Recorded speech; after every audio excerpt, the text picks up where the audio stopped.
never slow up, no I don't take shit. I got no love for the fakeness. If you wanna play tough and wanna hate this, I'll always show up. Sorotan tajam kini tertuju pada satu nama yang sebelumnya hanya bergaung di lingkaran terbatas, namun kini mulai mengguncang panggung balap dunia dengan cara yang nyaris tak masuk akal, Veda Ega Pratama. Apa yang terjadi di lintasan bukan sekedar hasil balapan biasa, melainkan sebuah pertunjukan mental baja, keberanian ekstrim, dan bakat alami yang seolah menolak tunduk pada batas logika. Dunia Moto3, yang dikenal kejam dan tak memberi ampun bagi kesalahan sekecil apapun, tiba-tiba dipaksa menoleh ke satu sosok yang datang tanpa banyak basa-basi, langsung menggebrak dan membuat peta persaingan berubah drastis dalam satu balapan. Semua berawal dari posisi start yang bahkan tidak memberi harapan besar. Posisi ke-17 di grid bukanlah tempat yang ideal untuk bermimpi besar, apalagi di kelas Moto3 yang terkenal padat, brutal, dan penuh dengan slipstream serta kontak fisik. Namun justru dari titik itulah cerita gila ini dimulai. Ketika lampu padam dan mesin-mesin meraung, banyak yang mengira Veda hanya akan berusaha bertahan, mengumpulkan pengalaman, dan mungkin berharap masuk 10 besar jika beruntung. Tapi yang terjadi justru sebaliknya. Ia melesat, bukan sekedar maju, tapi seperti menembus kerumunan dengan insting predator. Lap demi lap berubah menjadi panggung pembuktian. Setiap tikungan menjadi tempat di mana keberanian diuji, dan Veda menjawabnya dengan manuver yang membuat banyak pembalap lain terlihat ragu. Teknik late braking yang ia tampilkan bukan sekedar agresif, tapi hampir nekat.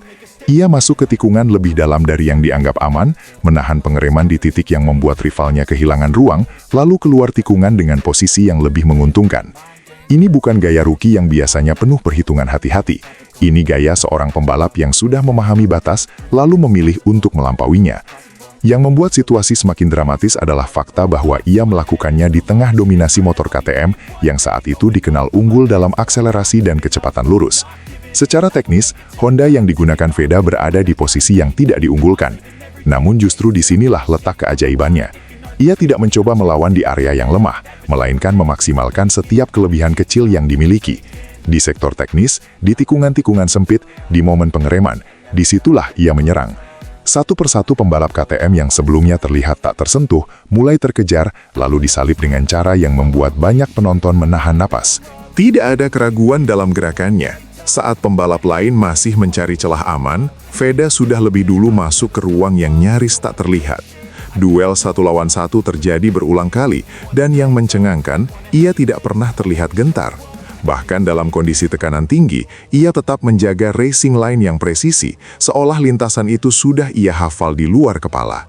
Ini adalah kombinasi langka antara insting alami dan pemahaman teknis, sesuatu yang biasanya hanya dimiliki pembalap berpengalaman. Namun di balik semua aksi heroik itu, ada harga yang harus dibayar. Ban menjadi korban dari ambisi tanpa kompromi. Setiap pengereman keras, setiap akselerasi agresif, setiap perubahan arah ekstrim, semuanya menggerus daya cengkram ban sedikit demi sedikit. Di lap-lap akhir, kondisi mulai berubah. Motor tidak lagi sepatuh di awal, grip mulai menghilang, dan risiko kehilangan kendali meningkat drastis. Di titik inilah banyak pembalap biasanya memilih bermain aman, tapi tidak dengan Veda. Alih-alih mengendurkan tekanan, ia justru tetap mendorong. Ia tetap masuk ke celah sempit, tetap melakukan manuver yang berisiko tinggi, tetap mempertahankan posisi seolah tidak ada pilihan lain. Ini bukan sekedar keberanian, ini adalah mentalitas petarung. Dalam kondisi di mana kesalahan kecil bisa berujung crash, ia memilih tetap berada di batas maksimum. Penonton bisa merasakan ketegangan itu, setiap tikungan menjadi momen yang bisa mengubah segalanya. Dan ketika garis finish akhirnya terlihat, hasilnya seperti ledakan emosi yang sulit dijelaskan. Dari posisi ke-17, ia berhasil finish di posisi ke-6. Naik 11 posisi di kelas seketat Moto3 bukan sekedar pencapaian, ini adalah pernyataan. Sebuah pesan keras bahwa ia bukan penggembira, bukan sekedar pelengkap grid, tapi ancaman nyata yang harus diperhitungkan. Para rival kini tidak lagi melihatnya sebagai rookie biasa. Mereka mulai menyadari bahwa ada sesuatu yang berbeda, sesuatu yang bisa mengganggu dominasi mereka. Dampak dari performa ini tidak hanya terasa di lintasan, tapi juga di luar. Para analis mulai membicarakan namanya dengan nada yang berbeda. Jika sebelumnya ia hanya disebut sebagai talenta potensial, kini ia mulai masuk dalam diskusi yang lebih serius, calon juara dunia. Dan ini bukan klaim berlebihan. Pola yang ia tunjukkan, kemampuan bangkit dari posisi sulit, keberanian dalam duel, konsistensi dalam tekanan, semuanya adalah ciri khas pembalap besar. Lebih jauh lagi, ini juga membawa dampak emosional bagi Indonesia. Selama ini, mimpi melihat pembalap Indonesia bersinar di level tertinggi seringkali terasa jauh. Namun kini, mimpi itu mulai terlihat nyata. Veda menjadi simbol harapan baru, bukti bahwa dengan kombinasi bakat, kerja keras, dan mentalitas yang tepat, pembalap Indonesia bisa bersaing di panggung dunia.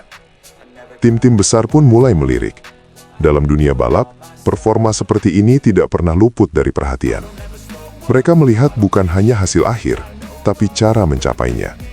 Dan cara Veda menembus dari posisi belakang ke depan, mengalahkan motor yang lebih diunggulkan, dan bertahan di bawah tekanan ekstrim, semua itu adalah paket lengkap yang sangat menarik. Namun perjalanan masih panjang, tantangan berikutnya akan lebih berat. Setelah satu penampilan luar biasa, ekspektasi akan meningkat. Lawan-lawan akan mulai mempelajari gaya balapnya, mencari kelemahan, dan mencoba mengantisipasi setiap gerakannya. Disinilah ujian sebenarnya dimulai. Apakah ia bisa mempertahankan konsistensi? Apakah ia mampu berkembang dan beradaptasi? Atau justru tekanan akan menjadi beban? Yang jelas, satu hal sudah pasti berubah. Cara dunia memandangnya. Ia bukan lagi nama asing. Ia adalah fenomena yang sedang tumbuh. Dan jika tren ini berlanjut, bukan tidak mungkin kita akan menyaksikan lahirnya bintang besar baru dari Indonesia. Setiap balapan ke depan akan menjadi bab lanjutan dari cerita yang sudah dimulai dengan cara yang begitu eksplosif. Dan di balik semua itu, satu pertanyaan besar menggantung di udara. Apakah ini baru permulaan dari sesuatu yang jauh lebih besar? Jika performa ini hanyalah awal, maka dunia Moto3 mungkin sedang berada di ambang perubahan besar. Karena ketika seorang rookie bisa mengguncang sistem yang sudah mapan, itu bukan sekedar kejutan, itu adalah tanda bahwa era baru mungkin sedang dimulai.